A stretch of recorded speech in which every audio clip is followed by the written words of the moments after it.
Hello, welcome to Gladytech YouTube channel. In this video, we're talking about how to go live on TikTok on voice chat. So the first thing you have to do is to log into your TikTok account. The next thing is to click on the plus icon found at the bottom of your screen. So clicking on the plus icon is going to take you to this phase where you have to select the live option found below the camera. So clicking on it, you just have to scroll and then select voice chat below go live.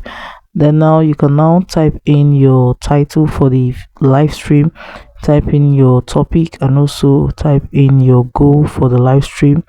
So after typing it, you can then the next thing you have to do is to click on go live in order to go live on your live stream.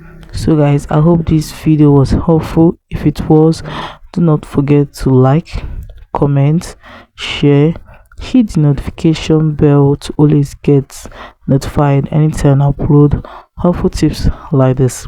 Thanks for watching.